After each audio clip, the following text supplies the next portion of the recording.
Halo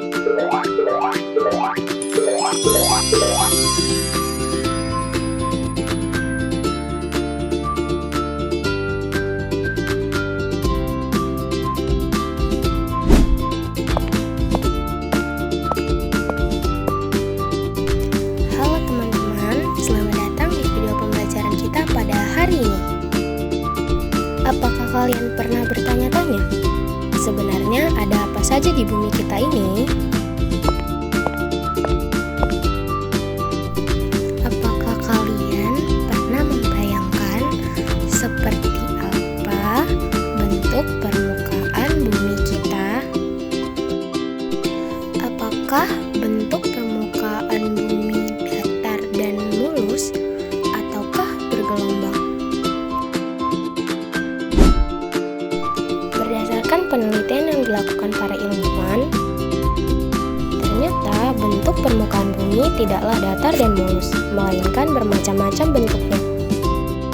Ada daerah yang menonjol, ada daerah yang cekung, ada daerah yang penuh dengan tanaman, dan ada juga yang gersang.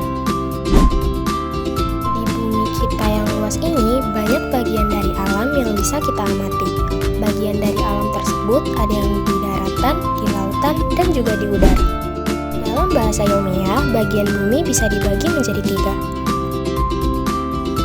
yaitu litosfer, hidrosfer, dan atmosfer.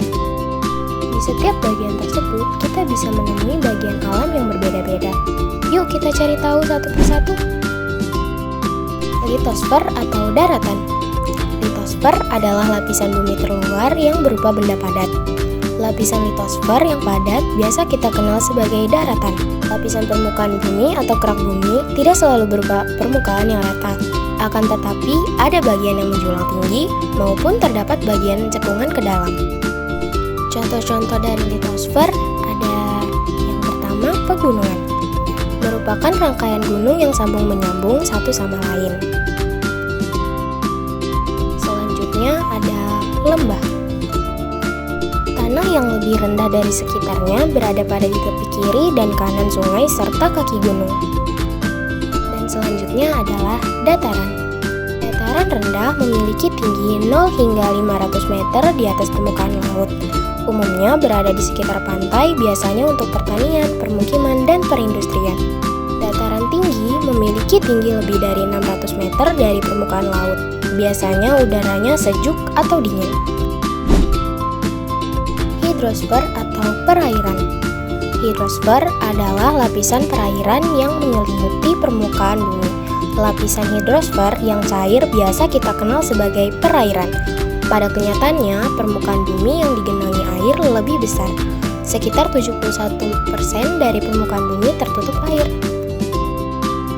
Contoh dari hidrosfer adalah sungai. Sungai merupakan bagian dari permukaan bumi yang digenangi air mengalir. Yang kedua ada danau. Merupakan genangan air yang sangat luas dan dikelilingi oleh daratan. Selanjutnya, yang ketiga adalah rawa. Merupakan tanah rendah atau umumnya ada di daerah dekat pantai yang digenangi oleh air. Dan contoh hidrosfer selanjutnya adalah laut. Laut merupakan kumpulan air asin atau dalam jumlah banyak air asin yang menggenangi dan membagi daratan atas benua atau pulau. Atmosfer atau udara. Atmosfer adalah udara yang menyelimuti permukaan bumi. Di dalam atmosfer terdapat udara yang bisa dihirup atau digunakan oleh makhluk hidup untuk bernapas. Ada oksigen yang digunakan manusia, hewan, dan tumbuhan untuk bertahan hidup. Selain itu, ada pun lapisan atmosfer. Yang pertama, eksosfer. Daerah di luar atmosfer yang terletak lebih dari 400 km di atas permukaan bumi. Yang kedua, termosfer. Daerah atmosfer yang terletak antara 50 hingga 400 km di atas permukaan bumi. Yang ketiga, ada mesosfer. Daerah atmosfer yang terletak antara 30 hingga 50 km di atas permukaan bumi. 4. Ada stratosfer. lapisan udara di antara 10 hingga 30 km di atas permukaan bumi. Selanjutnya ada troposfer. Bagian paling bawah atmosfer bumi berkisar 0 hingga 10 km dari permukaan bumi. Selanjutnya lapisan ozon. Wilayah di stratosfer yang mengandung konsentrasi ozon atau O3 tinggi berperan penting untuk melindungi bumi dari radiasi ultraviolet atau UV berbahaya, terutama UVB, yang dapat merusak kehidupan.